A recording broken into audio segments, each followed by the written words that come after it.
Hey everybody, this is Garage Talk where the distancing is always social. I'm your burlesque host. Oh man! Starting it off high. I'm your burlesque host, David, and this is Garage Talk, the show where we take a look at how independent filmmakers make their films and how they get them out there. I am super excited about this week's film. I am a huge fan of the Western genre, and we get to talk about a Western, specifically a film called Blood Bunny, and we are lucky enough to have the film's writer and director, Walter King, here this evening. Nice. I appreciate how you didn't throw your microphone across the room, unlike some people. I really wanted to. You can. It's feel free. We try to keep it loosey-goosey here. We are also lucky to have another one of the amazing actors in our community and one of the stars of this film, Nick Pemble. Nice. That was good. The smile, beautiful. Welcome back. Thank you. Thank you for having me back. Yes, it's good to have you back. And last but certainly not least, another wonderful actor in town, Will Brack. So you've done like 7 or 8 of these demaskings on camera, so you're basically a professional at it. And I had to follow that, and then these two, like that was awful. Did you see me projectile the I'm just saying I'm not across? happy with how that came out. No, it was delightful. You can't hide a beautiful stash like that, Will. Oh my gosh. Welcome back to the garage. Thanks. Yeah. Super happy to be here. I can tell. So we are talking about maybe one of my favorite genres of film, the American Western. Walter, can you tell us a little bit about first a little bit about what the film is about, and then maybe a little bit about what inspired you to write this movie? So the film is just kind of like a little snapshot of several different people who have complex relationships and histories all coming together and meeting in the middle of the, we'll call it desert. And really it's just like an exploration of power dynamics and kind of intent. And the way I like to explain it is it's Tarantino inspired in that it's almost all dialogue, and then there's a very brief moment of ultraviolence right at the end.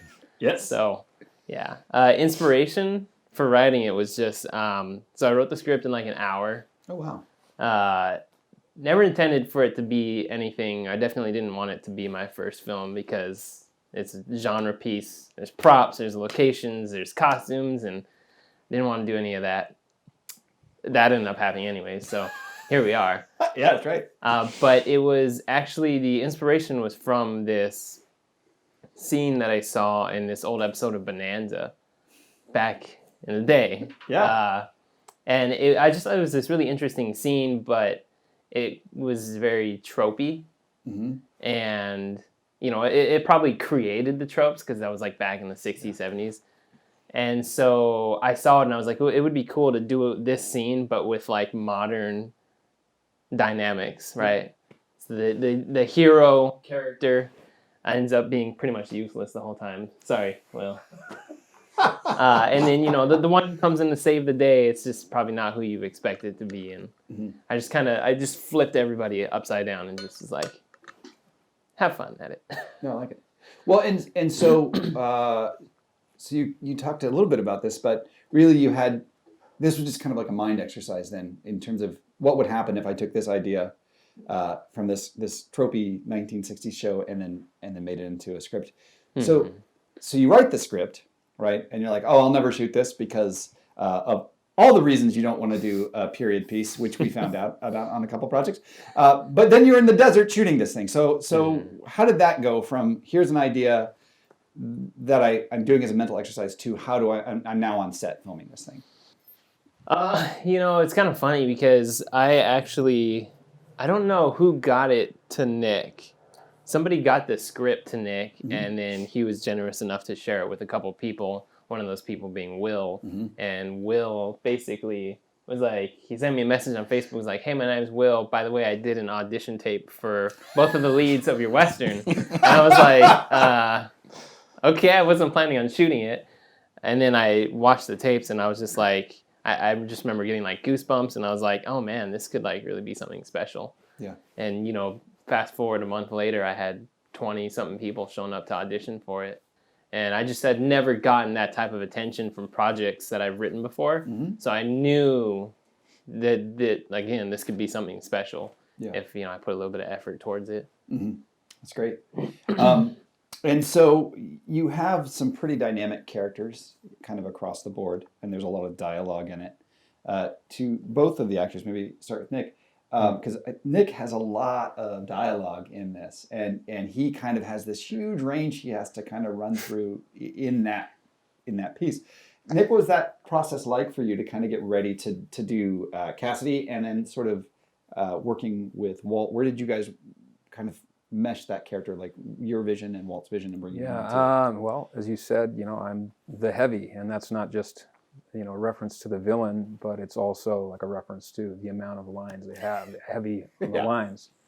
At first, actually, I kind of wanted to be Cameron. I wanted to be Will's character. I wanted to be Cassidy. And you wanted to be Cassidy. Real bad. They wanted to be the opposite characters. But Walt saw, I think, what he saw, and I did have, whether I like it or not, I do have an affinity for Cassidy, and so I felt like this was something that I could do, and so I jumped right in. We got together. Will and I got together, and we started working on these our different parts, and the rest, as they say, is history. Yeah. And this is something so early in the film, and I'm not going to give it away because I think we've seen this a couple different places. Will's character is tied up, and Cassidy is moving kind of all over the place. Was that kind of a decision between the two of you to sort of make Will's character feel even more trapped in this situation, or was that just sort of the nature of of the story?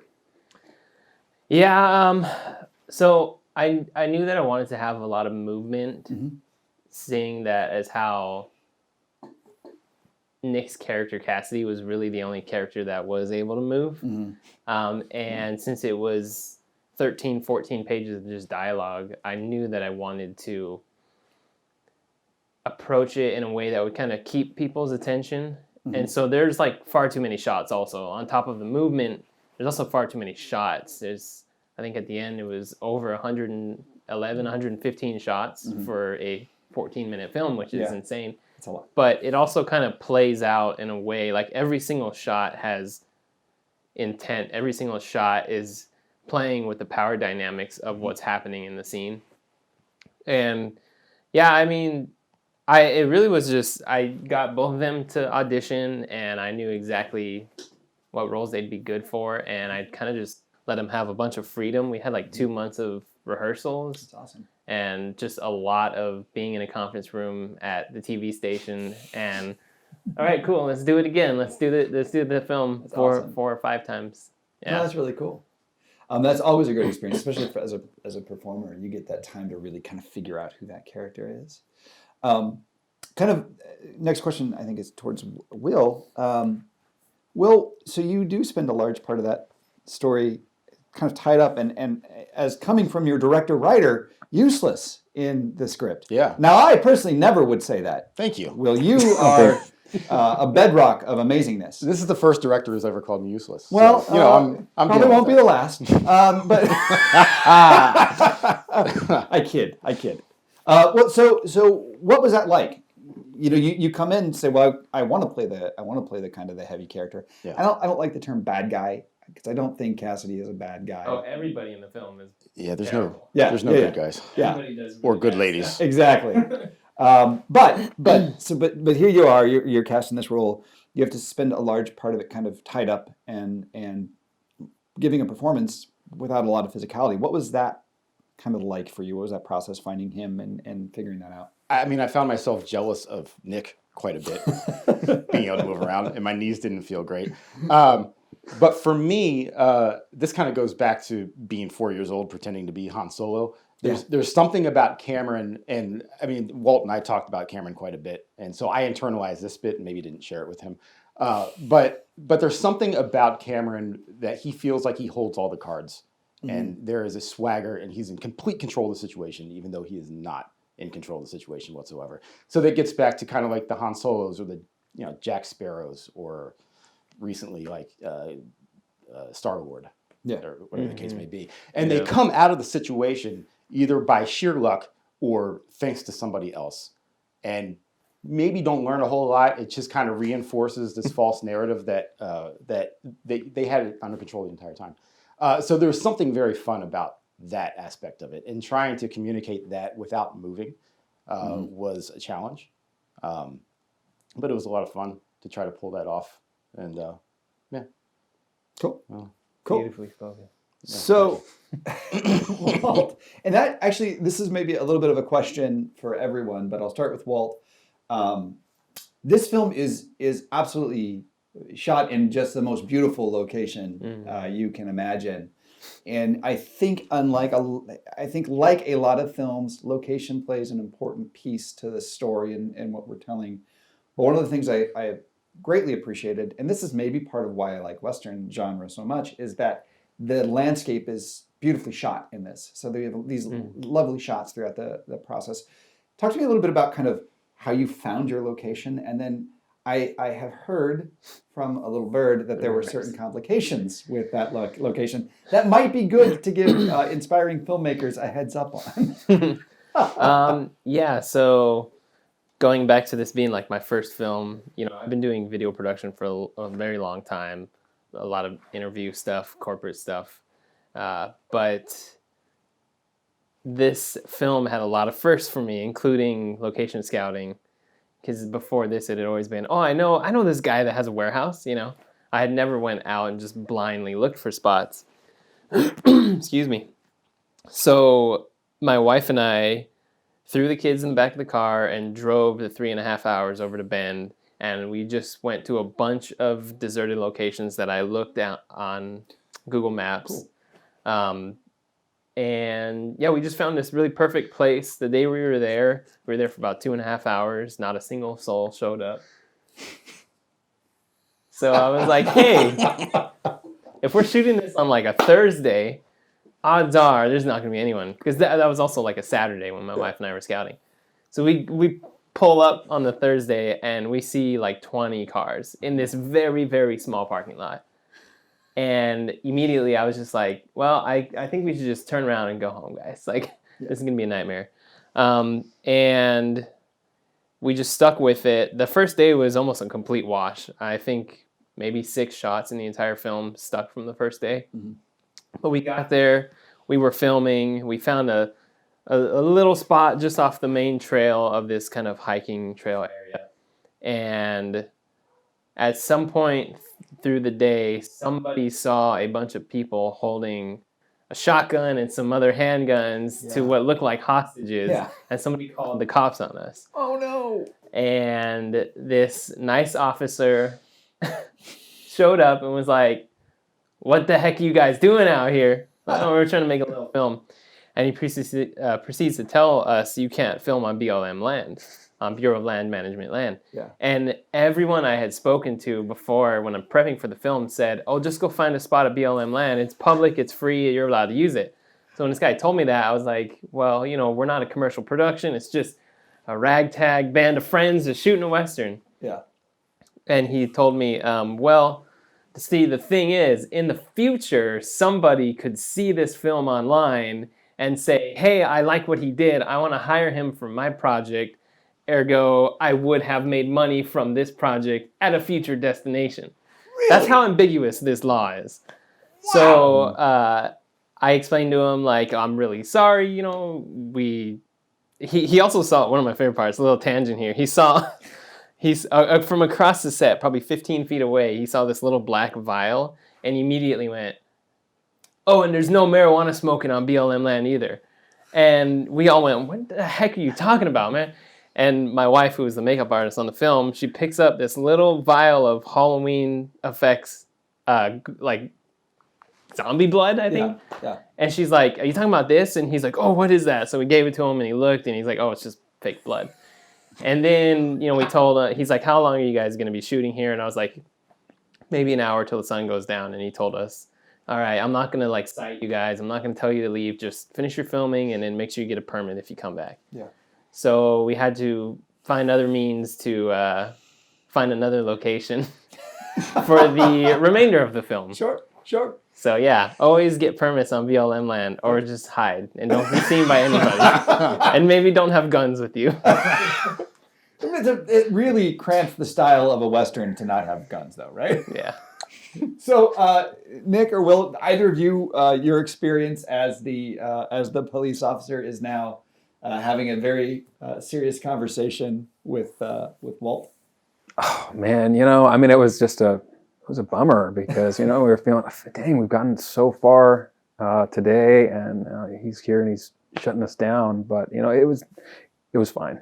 Ultimately, it ended up fine, and everybody in here has seen the film, and so I think, despite little roadblocks along the way, it's something that I think we can be proud of. So, Yeah, that's beautiful. Yeah. Will, I mean, because you're tied up at this point, right? Right. So that was an interesting position to be in. No, I thought it was over. I thought we were done. We filmed what we could. That's the end of the project. Yeah. Oh well, that was fun for an afternoon or whatever. So no, I'm glad that we found a way to make it work. Yeah.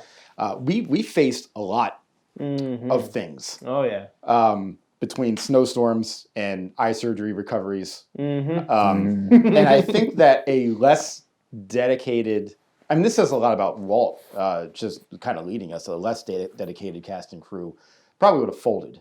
All the trips out to Bend, we were just, facing a lot. It's a testament to how tough everybody was that was involved. So Yeah. It was cold too, right? Yeah. So, a couple of the challenges off the top of my head. Obviously, that cop on day one. Day one, just in general, we didn't have Rick's audio gear, so the audio was almost entirely unusable for day one. And excuse me, this always happens when I eat macaroni salad. Get the macaroni salad throat. So one thing that we weren't anticipating was being out in the middle of nowhere in the desert. You have this wide open sky that you can hear everything from miles and miles away. So I'd say probably every 15 minutes we were having to stop for up to 5 minutes for a plane that was a flash of light on the horizon, but was just so impossibly loud. We could not turn the microphone in any direction to get rid of the plane sounds. Wow. So yeah, the plane sounds was crazy. Day two, also a testament to the cast and crew who were willing to be crazy with me. We were figuring out shoot days with 24, 48-hour notice. It was Wow. the weather's clearing up on Friday. Can you guys make it? Yeah. And each time they said yes, which was pretty cool. But the second day that we shot, it didn't get above 38 degrees. So poor Will is out there with this relatively thin linen shirt. for fun, I'm wearing it right now. The same exact shirt he's wearing right Exact now. same shirt. Buttoned open so he could see his chest. Right. And a very loose fitting vest on top of it. So it was a matter of having him wrapped in blankets while we're setting up camera gear and changing reflectors and stuff, and then going, okay, sound, good, camera, good, blankets, go, action, cut, throw the blankets back on him. Now, was Sarah here that day? Yeah. Oh, yeah, Sarah was there the whole shoot. So an often unsung hero of Garage Talk is an amazing behind-the-scene filmmaker, and is now the second Garage Talk show she's been in is Sarah, backstage. She's wearing a mask right now and giving me maybe a little bit of a raised eyebrow. So she also was not in an incredibly heavy amount of clothing, so it was probably cool for her as well. Well, for Sarah too, though, she had the dress and she had kind of a blouse where she could layer up underneath. Got it. Will was just Got it. exposed to the elements. I'm sorry, Will. It's fine. You sound like such a diva. No, I remember us all being in a pile, all the actors, and so we would wait for him to set up the shot, and then like one of us would have to go be like, "Oh, bye." And, We'll miss you. I hope you make it out all right. Right? Well, so we've got a clip of the film this evening, correct? Yes. Yeah. Do you want to do any kind of intro to it, or do you want us to just kind of watch it and? I will say the clip is kind of Cassidy heavy, but I think that it kind of shows the stakes that the characters are in, and yeah, there's a lot of dialogue, and that's what the film is. So Cool. All right. Well, watch this, and we'll be right back. Pardon the confusion, but in this instance, I am referring to another man. A young man that was with the father on that train, goes by the moniker of Boyd Williams. You wouldn't. And so now that we are on the level, and I do think your congregation's weeping for the poor soul as we speak, but how do you think those worthless sheep would feel knowing that their shepherd snatched a dying boy's every last penny? We didn't steal that boy's money, nor did he earn it in tragedy. We were simply asked to deliver a shipment of medicine in his stead. He was too ill to make the journey himself. Well, guess we did the boy a favor. And we're back. Thank you guys so much for bringing this piece of the film to us.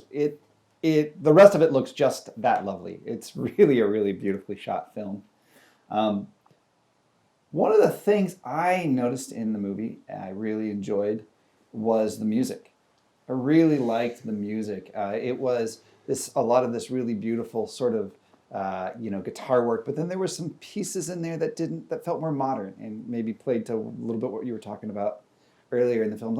Or in the interview. Let's talk a little bit about that. What was that process like? Because you did the music, correct? Yeah, yes and no. It's not all my original compositions. I actually have access to some pretty amazing film scores that are available for like commercial use and stuff. And what's cool is those come with stems, so it's like each individual instrument is available for you to take and tweak. So I did a lot of building different pieces from different songs and creating kind of new, fresh arrangements out of them. And the other thing that I did too, and this is kind of like a funny, happy accident, and I don't know how many people will notice it, but I layered 2 songs that have opposing time signatures. Oh, cool. So they're 2 different complete pieces, and the way they blend together, they separate in the arrangement, and then they come back together, and it created this kind of heartbeat that intensified throughout that segment. So that was kind of a happy accident, was coming across that, and I just felt initially I didn't want there to be any music. I wanted it to be all natural sounds that were kind of influencing the pacing and stuff. And when I threw in those scores like as scratch tracks, I was just like, like nah, this is the film, And then I wrote and recorded the last song that's in the film.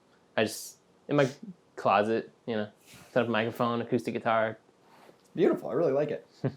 So it's interesting because I think the music plays such kind of an interesting part throughout the film.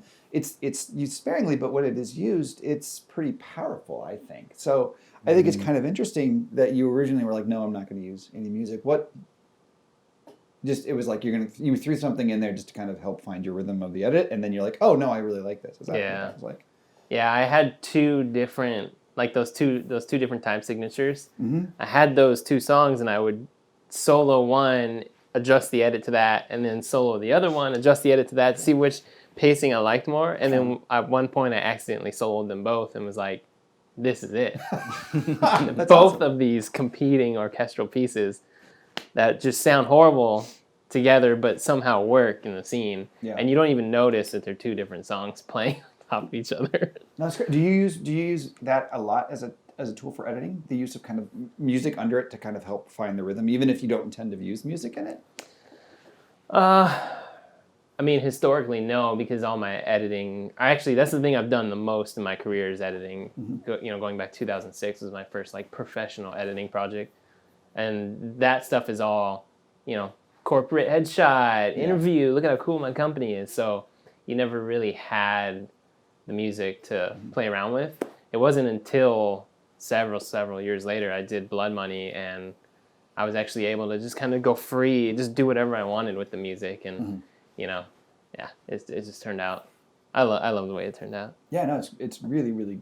I love every piece of the film, and like I said, I'm a big Western guy, so there are certain things I like to pay attention to. Music and like kind of the landscape are a couple of those things, and Blood Money does that in spades. So it's awesome. Lots of landscape shots. Yeah, no, it's great. I think it's beautiful. You get this kind of view of Oregon that I don't think you normally get, which is pretty amazing as well.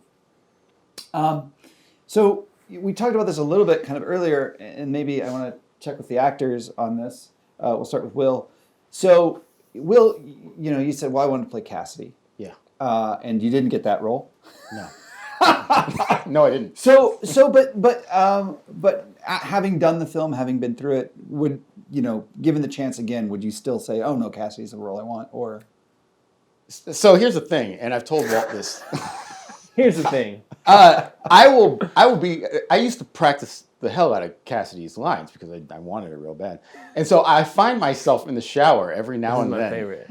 going into that monologue that we just saw in the clip, that exact thing, and when I would practice it, before I actually auditioned, I remember my kids being like totally freaked out. They'd be in my bedroom, and they would hear me doing this like gravelly Western threatening voice from the shower. They're like, "What's going on?" So yes, the answer to your question is yes. I would want to do it different. because you do it so lovely. You do your role so lovely. No, I love Cameron. Cameron's So that's interesting. And so you get cast. Is there a point where you're like, I may tell him no? great. No. I just want to be a part of it real bad. Okay. Real bad. And this is not the place to enter this, but I just wanted to make sure that I said my father-in-law provided all of the guns and all of the holsters and the saddle that's used. So just a shout out to him. Cool. Because he made the look of it happen. I'm sure we would have found that stuff eventually, but he made it easy. This is actually a really good point for filmmakers out there wanting to do a period piece. Finding weapons and those little things are really hard sometimes, and it's incredibly important because, as I have had the experience of, if there is anything that is remotely not period correct in something, someone will tell you. Many people will tell you over and over and over again, which is just delightful. Well, to be fair, no, I don't think any of the stuff is really from that time period. I actually, a funny little side note, I met this gentleman that lives out in Bend. His name is Mojave Mick, and he's like the godfather of the West out there. And he has this fabulous arsenal of period correct weaponry, and he was on board to help out, and then scheduling conflicts happened, and he just couldn't show up on set. And by that point, we already had the other guns. But my first time meeting him at his house, he took me back to this little storage shed in the back of his house.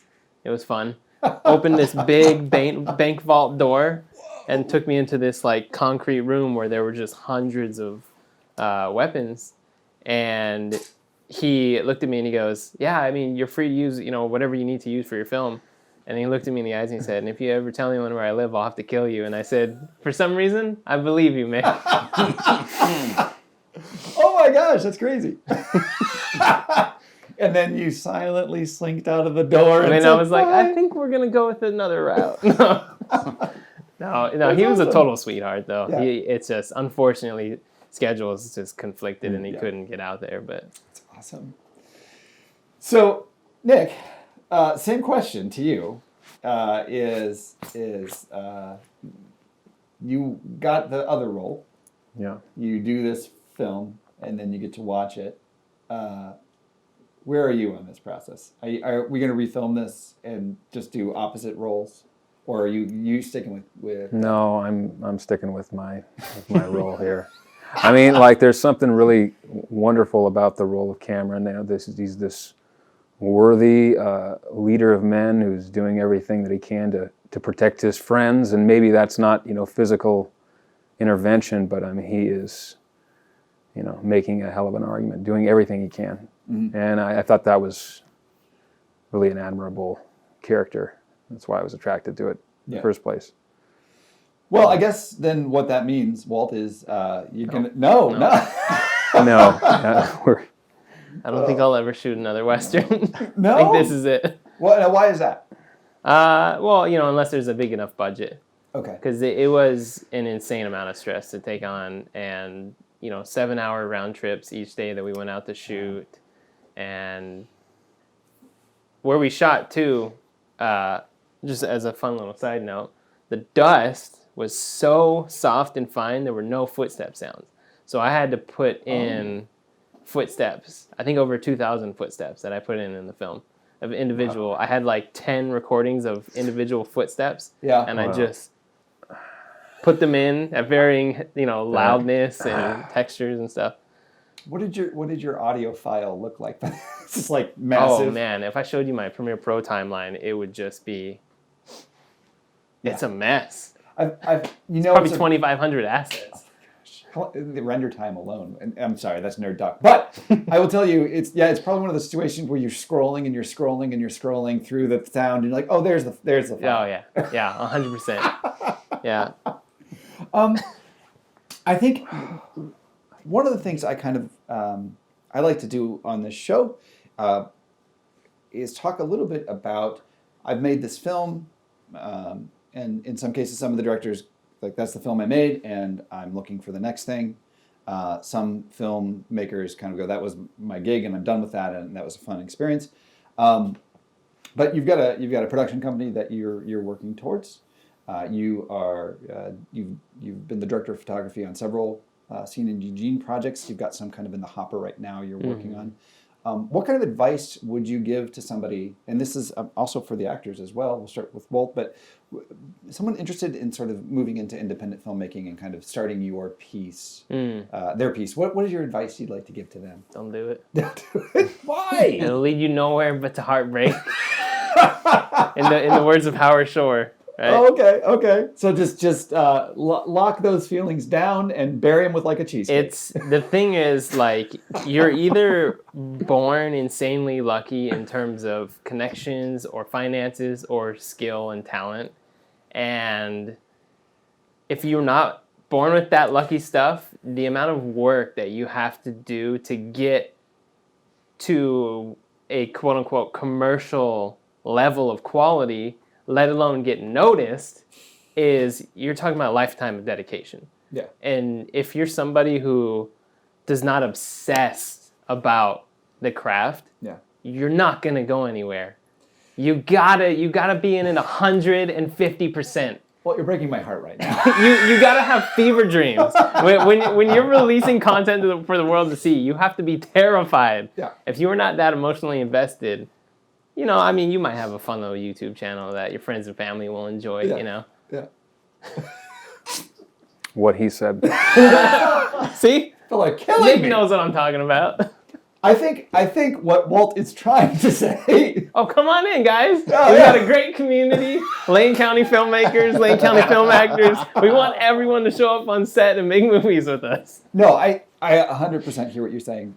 When I was fortunate enough to get to study acting at a really, really great theater school, and on the very, very first day, it was kind of a dick move, in all honesty, but the professor went around the room and had all of us say why we wanted to pursue the craft of acting. And we kind of all went through and said our things. And at the end of that process, he said to us, I'm going to recommend that if you said anything other than you can't imagine your life without the craft of acting and creating stories, that you probably should find a different major to study. And at the time, I think I was 20 when I started college. I was like, what a jerk. But that said, I think there is a piece to talk about, which is that sort of it has to be all-consuming because if you're not 100% in the game on this, willing to go through 7-hour trips and be in the snow and the cold and the sleet and the rain and all that kind of nonsense, and that's all you can't think about, it's going to be a big letdown when it's done, as opposed to this, here is my thing that I've created and I'm releasing it to the world. Yeah. I get you. Hey, Will. Yeah, what's up? You wanna make us happy? Oh, you went to the wrong guy. I don't know what's Wow, what did I do to you? Will is a beacon of hope in an otherwise sea of negativity. Yeah. Right, buddy? Yeah. Help me out What's here. up? What can I It's do those for you? thousands of hours of editing. Don't worry. Don't pay no attention to him. Yeah, putting in 2,000 footsteps makes Walter a dull boy. Will, do you have any advice you'd like to give folks who are interested into getting them into the film business? Yeah,